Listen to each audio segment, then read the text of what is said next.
Assalamualaikum warahmatullahi wabarakatuh. Kali ini kita akan membahas tentang profil pelaku korban dan perbuatan fraud. Ini merupakan tambahan dari yang disampaikan tadi. Kita mulai dengan profil pelaku fraud itu apa itu. Jadi, profil itu tidak menunjukkan secara khusus ciri-ciri satu orang. Artinya ini tidak mengacu kepada satu orang pelaku fraud itu pasti seperti ini, bukan, ya. Ini hanya memberikan gambaran tentang berbagai ciri dari sekelompok orang. Jadi artinya dari pelaku fraud yang sudah pernah diidentifikasi, nah kira-kira gambarannya seperti ini gitu loh. Tapi bukan berarti pelaku fraud itu adalah orangnya harus seperti ini, bukan, ya. Nah, misalnya dari sisi rentang umur, jenjang pendidikan, kelompok sosial, apakah dia dari kelas atas kah, dari kelas menengah kah, atau dari kelas bawah, ya. Rata ya, secara rata-rata seperti itu. Bahkan profilnya juga bisa dilihat dari kelompok etnis, ya. Oke.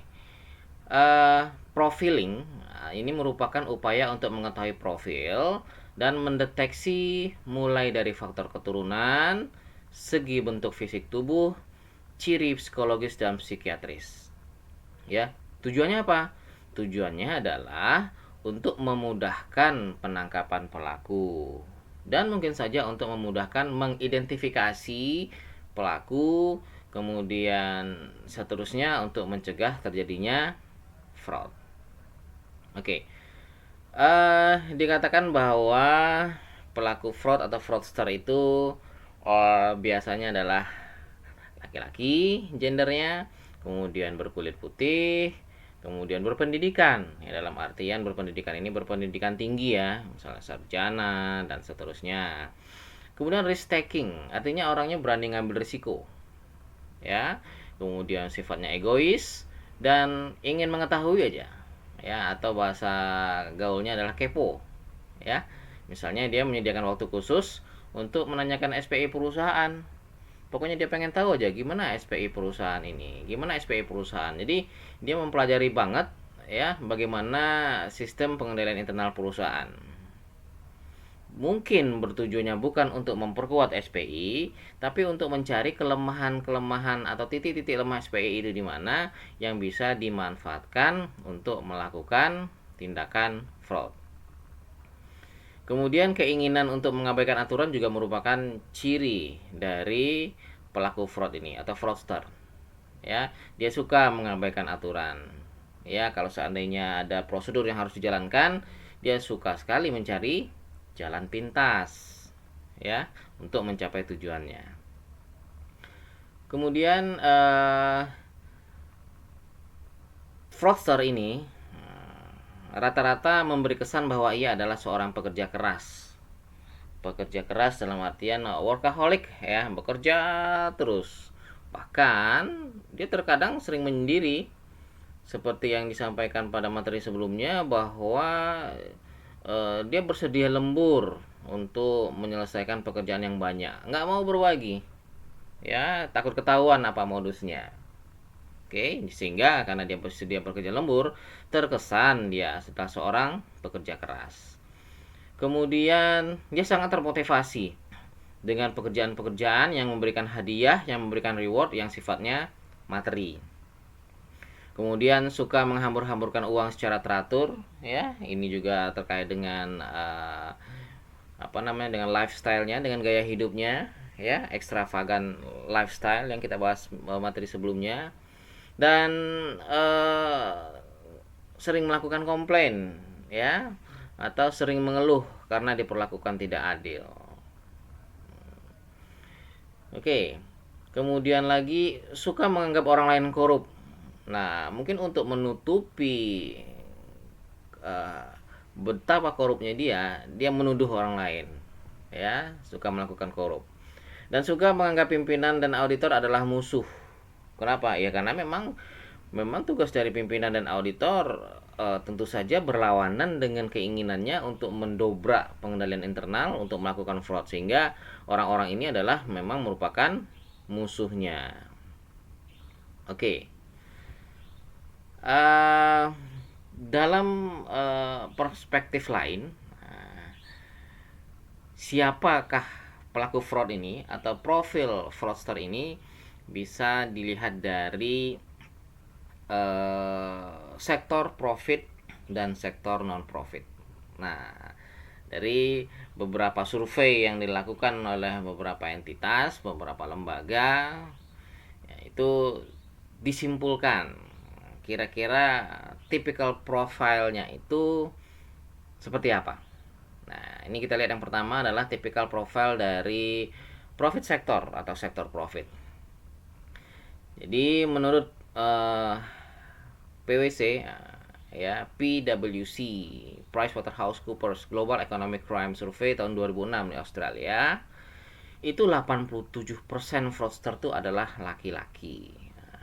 Ya, kebanyakan memang laki-laki ya, tapi bukan semua laki-laki adalah fraudster, ya. Nah, umurnya berkisar antara 41 sampai 50 tahun. Ya, 53%, lebih dari setengahnya itu berumur 41 sampai 50 tahun. Ini artinya adalah rata-rata, bukan berarti yang di bawah 41 tahun atau di atas 51 tahun bukan merupakan fraudster atau tidak bisa melakukan fraudster, tidak. Ini adalah rata-ratanya, ya. 53%. Kemudian educated to high school or less. Ya, orang berpendidikan atau tidak berpendidikan itu lebih kurang 60%. Ya. Kemudian pendidikannya ini yang dimaksud adalah high school or less itu sekolah atas ya, SMA lah kalau kita, atau di bawahnya. Jadi artinya orangnya kurang berpendidikan ya, itu lebih dari 60%, sementara 40%-nya adalah orang yang berpendidikan.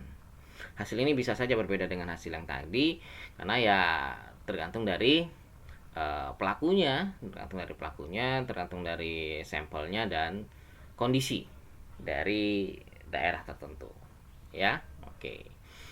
Kemudian kalau menurut KPMG yang melakukan survei tahun 2006, itu memang tetap pelakunya kebanyakan laki-laki dan umurnya sekitar 38 tahun dan biasanya melakukannya sendiri ya, melakukan fraud itu sendiri dia.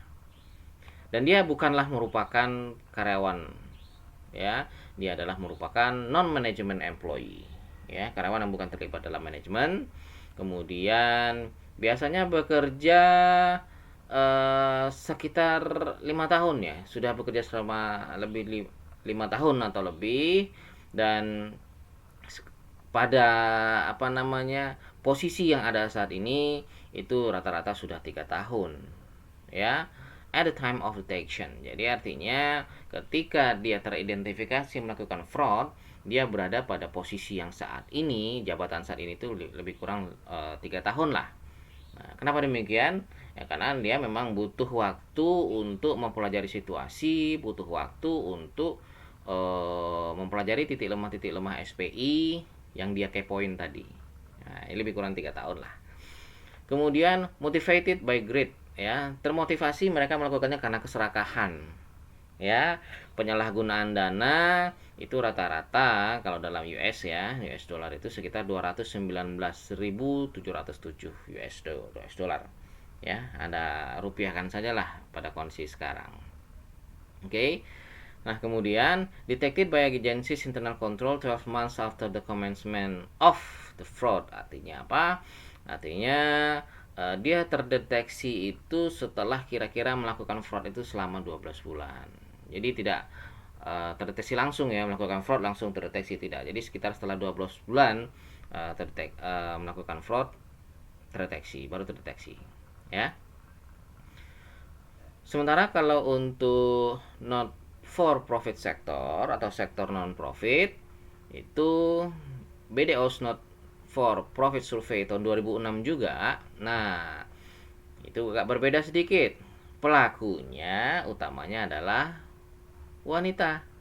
Jadi kalau untuk sektor profit itu kebanyakan pelakunya adalah pria, sementara non profit itu pelakunya kebanyakan adalah wanita ya, female.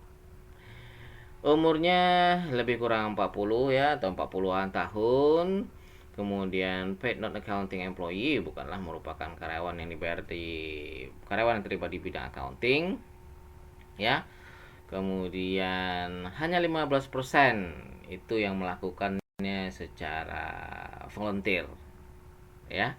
Nah, namun 89% ini melakukan tindakannya sebesar di bawah 50.000, ya, 50.000 US dollar maksudnya. Oke. Ya, ini ingin menunjukkan bahwa nggak besar-besar amat sih, nggak besar-besar amat, ya. Eh, Sama seperti yang tadi, bahwa 73% itu karyawan melakukan fraud itu dilakukan sendiri, ya. Oke. Kemudian masih dari KPMG Fraud Survey tahun 2006, itu pelakunya itu adalah rata-rata dari manajemen ke atas, ya, dari level middle up lah, ya, level-level manajemen ke atas, ya. Dari financial service itu biasanya fraudnya dari atau modusnya dari lending fraud, ya, pinjaman ya, itu 43%. Kemudian pencurian kas itu 35%. Kalau dari non financial service sector, nah, itu adalah modusnya dengan false invoicing, yaitu membuat kesalahan pada invoice, ya, itu 31%. Kemudian theft of inventory atau pencurian, ya, melakukan pencurian persediaan, nah, itu 21%, ya, 21% fraudster melakukan pencurian pada persediaan, ya, baik melalui modus write off, baik melalui modus penjualan dengan memberikan bonus dan seterusnya, banyak modus, ya.